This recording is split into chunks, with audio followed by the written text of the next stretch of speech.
참 오늘 좋은 일기 주신 거 하나님께 감사하죠. 은퇴하신 목사님과 잠깐 친교할 수 있는 시간이 있었습니다. 한국에 이제 집회 갔다 오시고 그렇게 하시면서 생활하시는데 그런 말씀을 하시더라고요. 한국 갔더니만 집회하시고 많은 이렇게 제적도 잘 받고, 근데 갔다 오시면서 마음 한편으로는 항상 답답하대요. 친교하고 말씀을 나누면 하시는 말씀이 전부 다 못 살겠다, 힘들어 죽겠다. 참 안타깝더래요. 우리 목사님 어렸을 때 그 가정을 거치면서 진짜 어려운 시기에 삶을 사셨잖아요. 마룻바닥에 가만히 깔고 기도하시고, 그래도 그때 모여서 감사가 넘치고 사랑이 넘쳤는데, 한국은 지금 IT가 너무 발전해서 목사님 가면 딱 뜬대요. 지금 몇 시에 연착됩니다. 어서 정부가 막 싹 들어오는 빨리지가 다 돼가지고 버스 노선부터 내가 가고 싶은데 지금 5분 빨리 옵니다. 늦습니다. 이렇게 좋은 세상에 살면서, 좋은 환경에 살면서 왜 감사가, 사랑이 자꾸 식어갈까 하는 그런 안타까움을 가시면서 오셨다는 말씀을 들었어요. 여러분, 오늘 더 우리의 사랑이 자꾸 식어가는 데가 문제가 있다는 것입니다.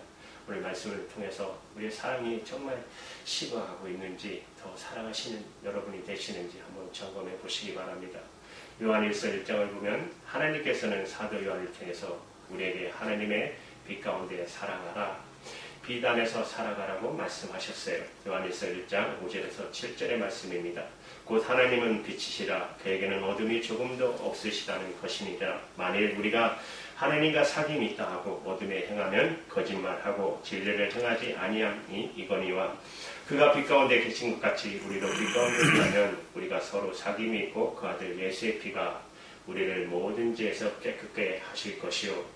그런데 문제는 입으로는 하나님 빛 가운데 저는 살아갑니다 라고 얘기를 하는 사람들 중에 입으로만 그렇게 떠드는 사람이 있었다는 거예요. 오늘 본문 요한일서 2장 9절의 말씀을 보십시오. 같이 읽겠습니다. 시작. 빛 가운데 있다 하면서 그 형제를 미워하는 자는 지금까지 어둠에 있는 자요. 미워한다, 국어 사전에 보면 믿게 여기는 생각, 그리고 행동. 미워한다는 것은 내가 아는 사람 중에 내가 너무나 믿기 때문에 싫어하는 어떤 행동을 하는 것. 우리 잘 알죠? 말투만 들어도 알잖아요. 말투만 딱 들어도 딱딱거리고 무시하고 말하면 대답도 제대로 안 하고 미워하는 것. 그것을 미워한다는 말이라고 해요. 그런데 성경에서 사용된 미워한다라는 말의 뜻은 덜 사랑한다는 뜻이에요. 덜 사랑하는 것, 덜 사랑하는 마음. 그래서 풀어서 다시 한번 바꿔서 말씀하면 이런 뜻이에요. 요한일서 2장 9절의 말씀이 빛 가운데 있다 하면서 그 형제를 덜 사랑하는, 혹은 더 사랑하지 못하는 사람은 어둠에 있는 사람입니다. 얼마나 무서운 말씀입니까? 여러분, 그런데 우리 모두에게는 변명이 있다는 거예요. 그래도 성경은 어떤 사람 혹은 친구일 수 있고, 같은 신앙하는 사람 혹은 동역자에게 어떤 나쁜 말을 해서, 그런데 그것이 죄라고 여기는 것이 아니라, 그리고 옆에 있는 친구나 한번 옆에 있는 분 보세요.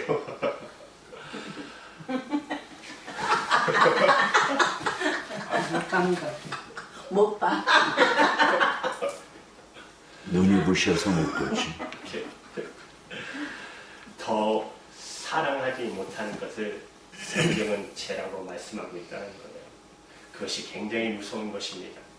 여러분, 사도 요한은 변명하는 사람들, 더 사랑하지 못하고 덜 사랑했음에도 불구하고 변명하는 사람들한테 뭐라고 얘기하냐면, 요한일서 2장 11절에 그의 형제를 미워하는 자는 어둠에 있고 또 어둠에 행하면 살 것을 알지 못하나니 이는 그 어둠이 그의 눈을 멀게 하였음이니라. 이런 말씀이에요. 그렇게 사랑하지 못하는 사람은 너희는 눈이 먼 사람이다, 아무것도 보지 못하는 사람들이다라고 얘기하고 있어요. 계속해서 요한일서 2장 12절에서 14절의 말씀을 보시면 사도 요한은 또 이렇게 말씀하고 있습니다. 우리 같이 읽을까요? 12절부터 시작. 자녀들아 내가 너희에게 쓴 것은 너희 죄가 그의 이름으로 말미암아 사함을 받았으며 아비들아 내가 너희에게 쓴 것은 너희가 태초부터 계신 이를 알았으며 청년들아 내가 너희에게 쓴 것은 너희가 악한 자를 이겼음이니라. 아이들아 내가 너희에게 쓴 것은 너희가 아버지를 알았으며 아비들아 내가 너희에게 쓴 것은 너희가 태초부터 계신 이를 알았으며. 반복되는 일이 있죠. 알았으며 이런 이 말씀의 뜻은 이런 거예요. 내가 지금 다른 얘기하는 거 아닙니다. 내가 지금 새로운 얘기하는 거 아닙니다. 예수님께서 여러분과 저에게 나에게 가르쳐 줬던 그 말씀을 하는 것입니다. 우리를 하나로 모일 수 있게 하셨던 그 물의 말씀을 나는 지금 그대로 얘기하는 것입니다. 내가 지금 여러분에게 새로운 얘기하는 거 아니지 않습니까? 이게 무슨 말이냐면 내가 지금 여러분에게 모르는 얘기하는 거 아닙니다. 그러니 변명하지 마라. 변명하면 안 되는 거다는 거예요. 더 사랑하고 더 많이 사랑해야 돼 라고 예수님이 사도 요한을 통해서 우리에게 말씀해 주고 계시는 것입니다. 왜 이런 말씀을 우리에게 주시는 걸까요? 더 사랑하는 거예요. 우리가 더 사랑하는 거예요. 여러분 더 사랑해야 돼요. 그러면 우리가 그렇게 사랑할 때 우리 안에 어떤 일이 일어나는가? 요한일서 2장 10절의 말씀 같이 있습니다. 시작. 그의 형제를 사랑하는 자는 빛 가운데 거하여 자기 속에 거리낌이 없으나.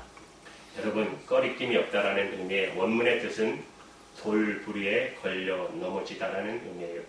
이 말씀을 쉽게 얘기해서 요한일서 2장 10절의 말씀을 하면 이런 말씀이에요. 그 형제를 사랑하는 사람은 그 사람은 어떤 사람입니까? 다른 사람을 넘어뜨리는 사람이 아닙니다. 다른 사람을 넘어뜨리는 사람이 아니라 넘어뜨린다는 게 뭐냐면 나로 인해서 시험 들지 않게 하는가. 이런 분 보셨습니까? 어떤 분은 저분은 정말 하나님을 사랑한다고 말하고 예배도 잘 드리는 것 같아. 저분은 예배 드릴 때 하나님을 저렇게 아름답게 찬양하면서도 그런데 왜 말은 저렇게 할까? 왜 행동은 저렇게 하는 걸까? 교회 활동도 열심히 하고 신앙적 활동도 열심히 하면서도 문제는 또 교회의 덕을 세우지 못하는 것. 그런데 그래서 저게 무슨 믿음의 사람이야? 꺼리낌, 남을 넘어뜨리는 일을 하지 않는다는 뜻이 성경은 이렇게 말씀하고 있는 것이요. 돌부리에 넘어지지 않게 하라. 어떤 사람들은 그래서 이렇게 얘기해요. 내가 남을 넘어뜨리는 게 뭐 그렇게 잘못이야? 내가 하고 싶은 대로 하는 거지 뭐. 나 때문에 믿음이 흔들린다면 그 사람 그 믿음 잘못된 거 아니야? 라고 얘기하는 사람들도 있어요. 그런데 예수님께서 나의 삶을 통해서 누군가를 넘어뜨리는 그 행위를 굉장히 질책하고 책망하셨다는 사실입니다. 여러분 마태복음 18장 16절에 새 번역서를 보면 이렇게 되어 있어요. 나를 믿는 이 작은 사람 가운데 하나라도 걸려 넘어지게 하는 사람은 누구라도 차라리 그 목에 큰 맷돌을 달고 깊은 바다에 빠지는 편이 낫다라고 말씀하셨어요. 어떻게 예수님이 이렇게 잔인한 말씀을 하실 수 있을까? 어떻게 예수님이 이렇게 무서운 말씀을 하실 수 있을까? 왜 그랬을까요? 다른 사람을 넘어뜨리는 것, 다른 사람이 하나님을 제대로 바라보지 못하게 하는 것, 다른 사람이 하나님을 온전하게 바라보지 못하게 하는 그 꺼리낌이 되는 것이 예수님에게는 그 어떤 죄보다 더 가장 큰 죄였기 때문에 그래요.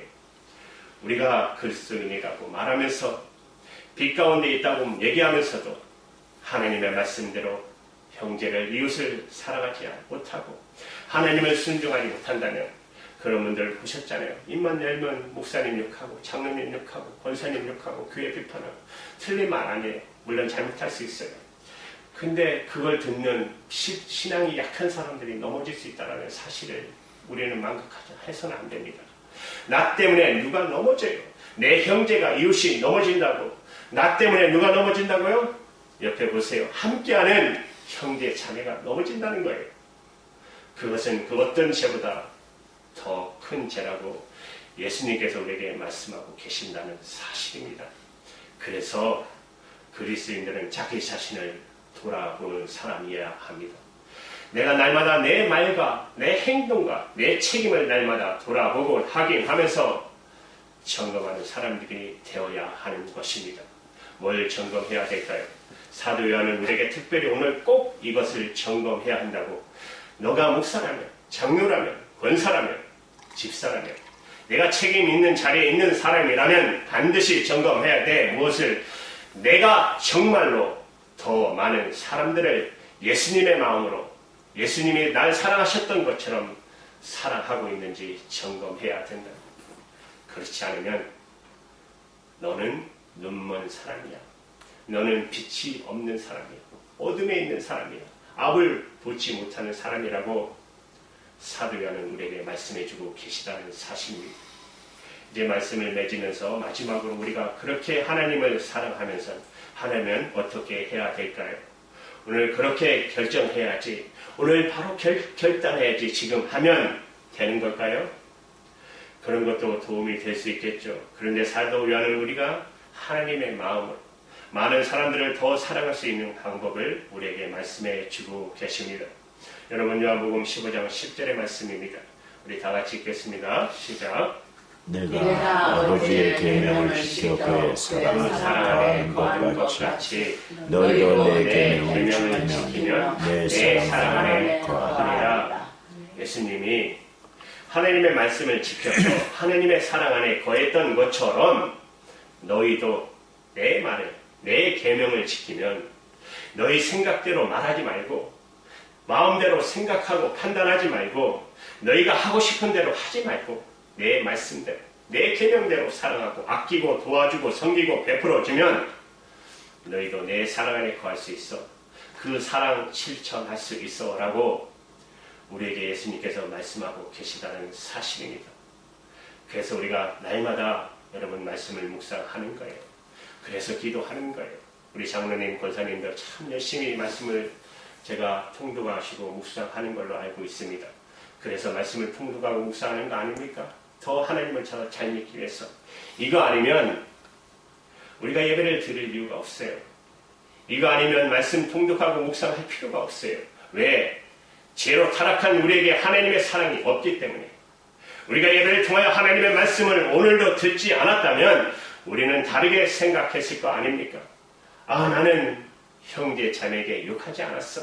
저번에 혼자 밥을 먹든 말든 신경 안 써. 나만 괜찮으면 돼. 내가 타치하지 않으면 돼.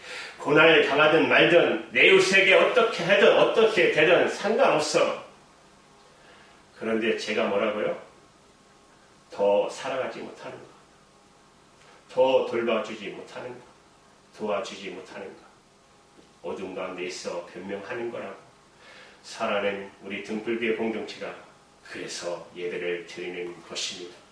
우리에게는 그 사랑이 없기 때문에, 하나님의 말씀이 아니면 우리에게 그 사랑을 가르치는 그 어떤 누구도 우리 공동체 가운데 없기 때문에, 저를 보면서 우리 모두가 그 사랑에 대해서 무지하기 때문에 오늘도 이 말씀을 붙들고, 아, 내가 사랑하지 못했구나, 아, 내가 어둠 가운데 있는 장님이었구나 찬양하고 예배드리고 기도했지만 나는 어둠에 있는 사람이었구나.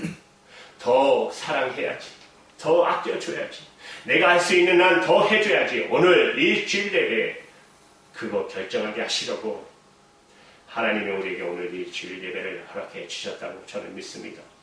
우리 모두가 하나님의 말씀을 듣고 순종해서 저와 여러분의 모든 삶에 입혀서 오늘 가슴에 사랑이라는 말씀을 새겨놓고 내가 어떻게 하면 우리 공동체를, 내가 어떻게 하면 우리 형제 자매를, 우리의 이웃들을, 함께라는 형제 자매들을 사랑할 수 있을까? 여러분, 그렇게 하면 예수님께서 약속하신 것처럼 우리도 하나님의 사랑 안에 거할 수 있다 말씀하고 계십니다. 우리 등불교회 공동체의 그런 사랑을 실천하는 그런 귀한 공동체가 될 수 있도록 나부터, 누가 아니라 나부터 하나님의 사랑을 가지고 더 많이 사랑이 필요한 형제 자매 이웃들에게 그 사랑을 전하는 저와 여러분 되시기를 주님의 이름으로 축복합니다. 기도합니다.